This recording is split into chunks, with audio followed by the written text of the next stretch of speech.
கிரியோ parametric software use பண்ணுற நிறைய பேருக்கு இருக்க ஒரே டவுட் என்னென்னா, ஏன் கிரியோவில் எல்லா டூல்ஸுக்குமே ஷார்ட்கட்ஸ் கிடையாது அப்படின்றது தான்.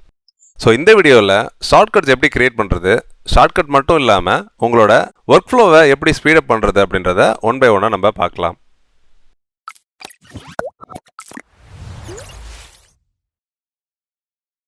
இதை ஒரு எக்ஸாம்பிள் வச்சு நான் உங்களுக்கு சொல்கிறேன். ஒரு காம்போனன்ட் இருக்குது, நீங்கள் அதை சேவஸ் பண்ணி டிஃப்ரெண்ட் காம்போனன்ட், அதாவது டிஃப்ரெண்ட் ஃபார்மேட்டுக்கு சேவ் பண்ண போகிறீங்க. அது பிவிசெட் ஃபார்மேட்டாக இருக்கலாம், இல்லைனா ஸ்டெப் ஃபைலாக இருக்கலாம்.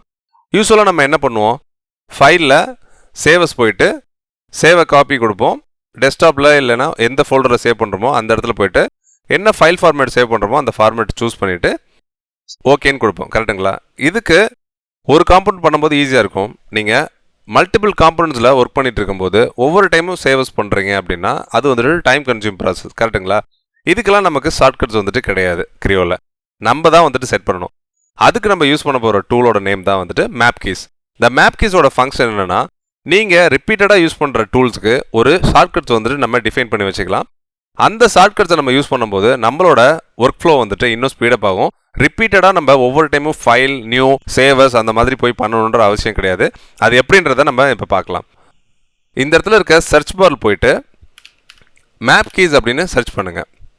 மேப் கீஸ் போனீங்க அப்படின்னா ஃபஸ்ட்டு நீங்கள் ஒரு மேப் கீ வந்துட்டு புதுசாக க்ரியேட் பண்ணணும். இப்போது பிவிசெட்டை நான் சேவ் பண்ணேன் பார்த்தீங்களா, அதுக்கு ஒரு ஷார்ட்கட் க்ரியேட் பண்ணுறேன். ஸோ நியூன்னு கொடுத்துட்டு கீபோர்ட் ஷார்ட்கட்ஸ் வந்துட்டு நான் பிவிசெட் அப்படின்னே செட் பண்ணுறேன். ஸோ எப்போல்லாம் நான் பிவிசெட்னு டைப் பண்ணுறேனோ அப்போல்லாம் அந்த ஃபைல் வந்துட்டு பிவிசெட்டாக வந்து கன்வெர்ட் ஆகிடும். பிவிசெட்னு டைப் பண்ணிவிட்டு நான் ரெக்கார்ட்னு கொடுக்குறேன். ரெக்கார்ட் கொடுத்த உடனே நம்ம யூஸ் பண்ணுற ஒவ்வொரு ஆப்ஷன்ஸ் வந்து ரெக்கார்ட் ஆகிட்ருக்கோம். நான் சேவஸ் போய் சேவை காப்பி கொடுத்துட்டு டெஸ்க்டாப்பில் நான் இங்கே வந்துட்டு பிவிசெட் அப்படின்னு கொடுத்துட்டு ஆல்ரெடி ஒரு ஃபைல் வந்துட்டு முன்னே சேவ் ஆச்சு, அதை டெலிட் பண்ணிடலாம். ஸோ இந்த இடத்துல வர வந்துட்டு போயிட்டு நான் ஓகேன்னு கொடுக்குறேன். ஓகேன்னு கொடுத்துட்டு இதை ஸ்டாப் பண்ணுறேன். ஸ்டாப் பண்ணிட்டு ஓகே கொடுக்குறேன். ஓகே கொடுத்ததுக்கப்புறம் இந்த இடத்துல சேவில் போய்ட்டு சேவ் சேஞ்சுன்னு சொல்லிட்டு க்ளோஸ் பண்ணிவிடுங்க. இப்போ டெஸ்க்டாப்பில் ஆல்ரெடி க்ரியேட் ஆன ஃபைலை வந்துட்டு நான் டெலிட் பண்ணிடுறேன். இப்போ இந்த கமெண்ட்டை வந்துட்டு நான் எக்ஸிக்யூட் பண்ணுறேன், இந்த ஷார்ட்கட்டை. இதுக்கு முன்னாடி பார்த்தீங்க அப்படின்னா நம்ம ஃபைல் சேவஸ் போயிட்டு ஒவ்வொரு டைம் போயிட்டு நம்ம சேவ் பண்ணோம். கரெக்டுங்களா? ஜஸ்ட் இப்போ நான் வந்துட்டு பிவிஇசட் அப்படின்னு மட்டும் டைப் பண்ணுறேன். டைப் பண்ண உடனே வந்துட்டு டெஸ்க்டாப்பில் சேவ் ஆகிருக்கும். இது எவ்வளோ குயிக்காக நடந்தது அப்படின்றத நீங்களே பார்த்துருப்பீங்க. இப்போ நான் டெஸ்க்டாப் போகிறேன், இங்கே பார்த்தீங்கன்னா பிவிசெட் சேவ் ஆகிடுச்சு. இன்னொரு டைம் உங்களுக்காக நான் அதை டெலிட் பண்ணுறேன். திருப்பி கிரியோ போகிறேன், ஜஸ்ட் பிவிசெட்னு டைப் பண்ணுறேன், பிவிஇசட் பார்த்தீங்கன்னா சேவ் ஆகிருக்கும்.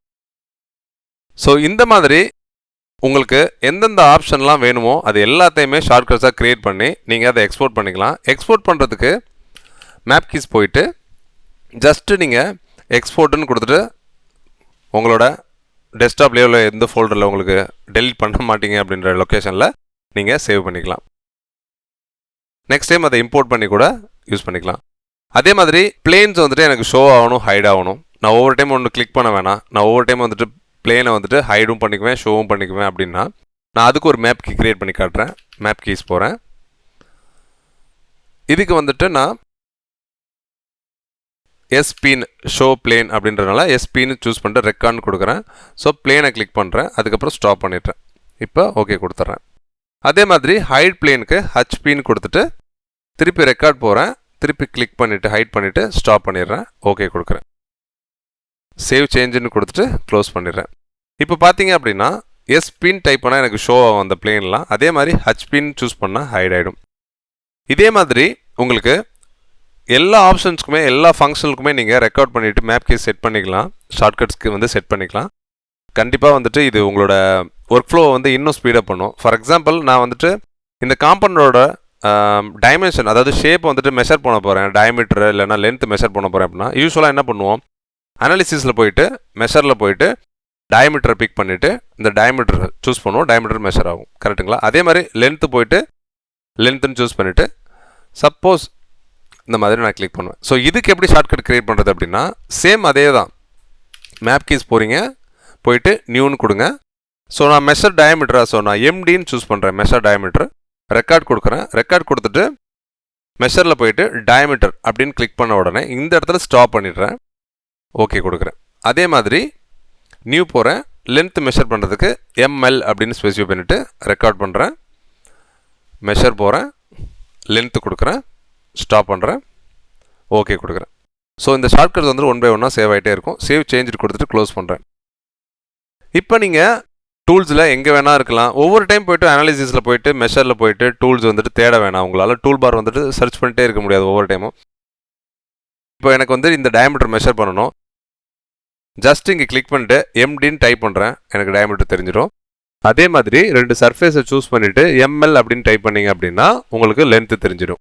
மேப் கீஸ் எப்படி யூஸ் பண்ணுறது அப்படின்றது இந்த வீடியோ மூலிமா உங்களுக்கு தெரிஞ்சிருக்கும் அப்படின்னு நம்புகிறேன். இன்னொரு சூப்பரான வீடியோவில் உங்கள் எல்லாருமே சந்திக்கிறேன்.